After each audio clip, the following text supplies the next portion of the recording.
인간 이재명 책을 제가 꼭 한번 읽어보시기를 좀 권합니다.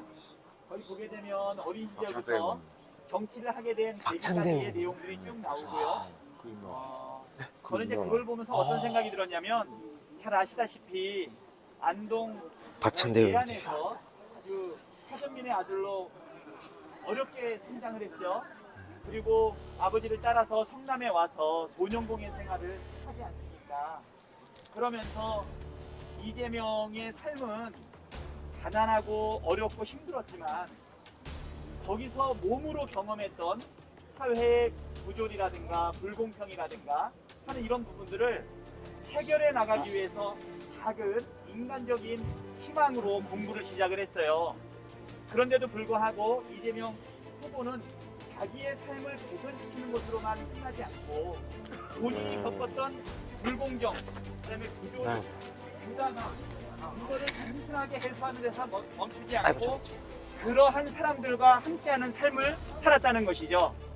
사람들 마음에는 우리가 모두 가지고 있는 사적 욕망도 있고 공적인 욕망도 있는데 그 두 가지를 어떻게 조화시키는 것이냐라고 하는 것이 공직자로서의 자세가 아닌가 이렇게 생각이 됩니다. 어려운 가정 형편을 이겨내고 공장 생활을 하면서 검정고시를 통해서 대학을 가게 되고 대학을 가서 남들보다 빠르게 사법시험에 합격이 되었지만 그때 판검사라고 하는 세상이 인정해주고 또 잠깐만 근무해도 정관예우를 받을 수 있는 기득권자의 반열에 들어가지 않고 노동자들을 위해서 이천과 여주 등의 노동 상담소를 차리죠. 최근에 어떤 아름다운 미담도 있었는데 자기 사무실을 열을 돈이 없어서 선배들을 통해 가지고 돈을 어렵게 빌려서 사무실을 열었던 분이 그 바로 전에 노동 사무실을 열기 위해서 어떻게 보면 자기의 전 재산을 내놓다시피 그렇게 헌신했던 삶을 아마 볼 수 있을 것이라고 생각이 됩니다. 그래서 변호사로서 노동의 인권, 노동자와 함께하는 삶을 살다가 바로 시민운동으로 연결이 되게 되죠. 그래서 성남에서 공공의료병원을 만들기 위한 많은 노력을 하고 최초에 거의 2만 명에 달하는 성남 시민들의 서명을 받아서 조례를 발의를 하게 됩니다. 성남 시민들의 공공의료원을 만들기 위한 노력이었는데 단 47초 만에 부결이 되고 그리고서 그것이 무산되는 것을 보면서 노동운동만으로도 또 시민사회운동만으로도 부족한 부분이 있구나. 그것은 뭐냐면 바로 우리가 직접 정치에 영향을 미치고 어쩌면 내가 직접 정치를 해야 되는 것이 아닌가라고 하는 결심을 하고요. 그리고 2, 3년 있다가 2006년도에 성남시장에 도전을 하죠. 예, 그때 실패했고요. 또 2008년에 분당에 다시 국회의원 선거를 출마를 했는데 다시 또 실패를 합니다. 2010년도에 이 두 번의 실패를 겪고 나서 성남시장이 됩니다. 성남시장이 되면서 제일 먼저 했던 것은 뭐냐면 성남 시민들의 삶을 개선하기 위한 노력을 진행을 하는데 첫 번째는 뭐였나요? 성남의료원을 만들기 위한 그 노력을 하게 되죠. 바로 자기를 정치를 하게끔 만들었던 그리고 시민들을 좌절시켰던 그 경험을 기초로 해서 10년 만에 그 약속을 이루기 위해서 성남의료원을 만드는 사업을 하게 되고요. 자기에게 전가를 남기게 만들었던 파크뷰 분양 사건과 관련된 부분에서 부동산 적폐 세력들이 어떻게 기득권을 가지고 서민들의 삶과 우리들의 삶의 내용들을 가져가는지를 경험한 것을 기초로 해서 대장동에 공공 개발을 하기 위한 노력을 진행을 하게 됩니다.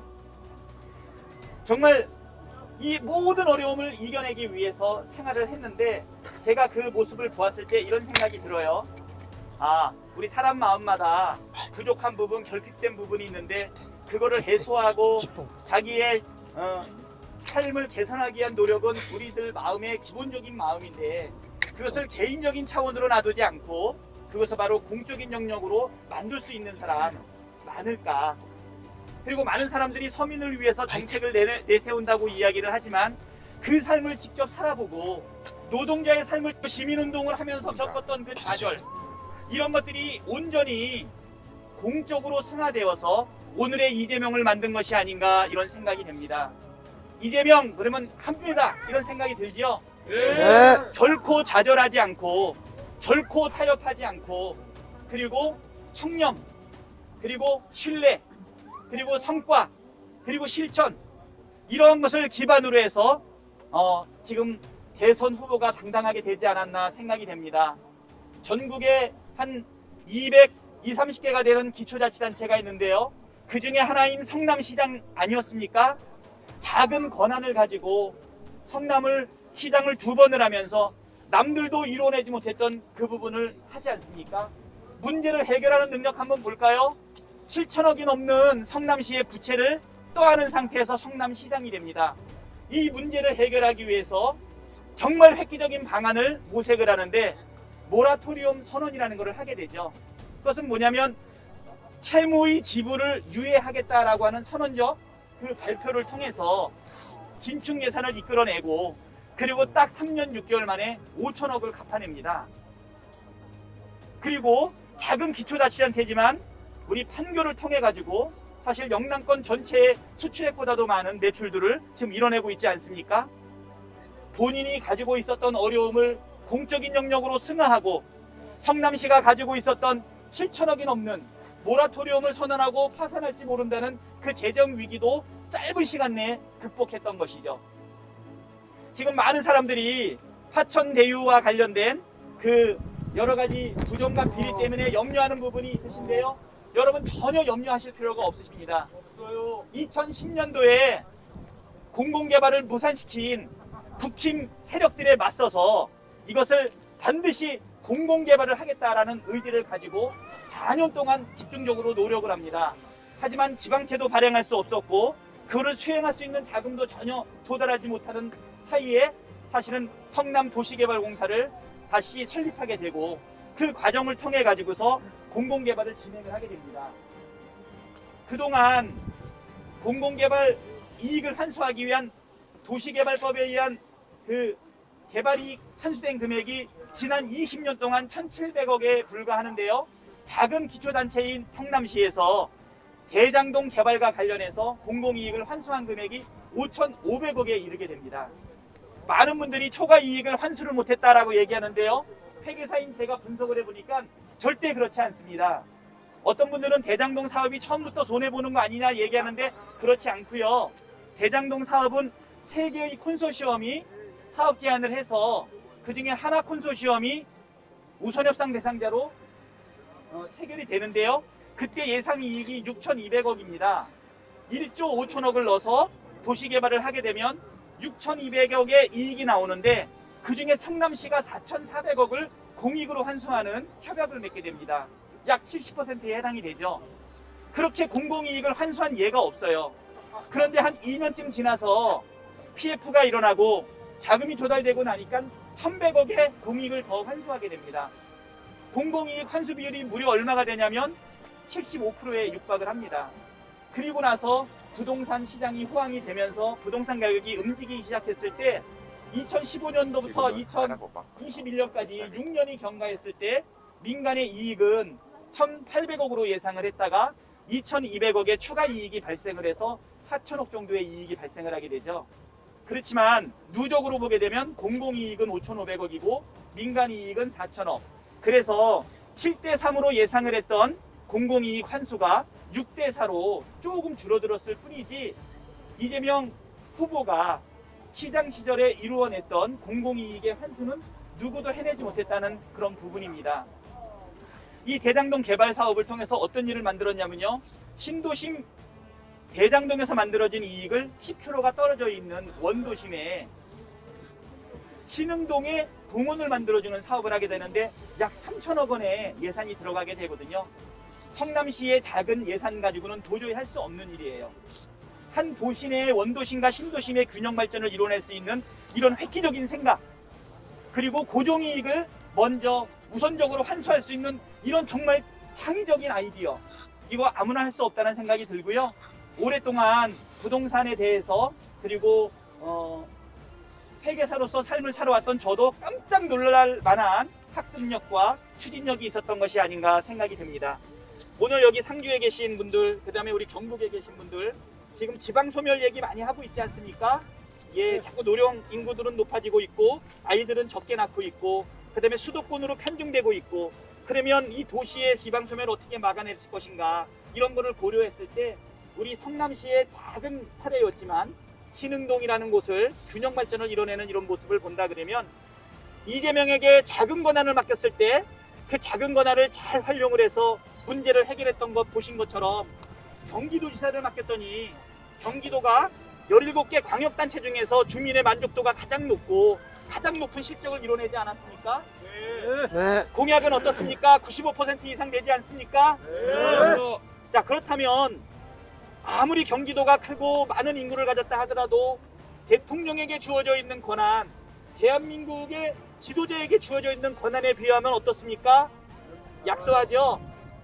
이렇게 본인의 삶을 통해서 체득했던, 그리고 공적인 헌신을 통해서 이루어냈던 실적들을 본다라고 하면, 이재명이 보았을 때 우리 경북 지역뿐 아니라 우리 수도권과 지방이 함께 살 수 있는 상생의 획기적이고, 그리고 아무도 해보지 못했던 실천력을 가지고 이루어낼 것이다 라고 하는 그런 확신 들지 않습니까? 맞습니다.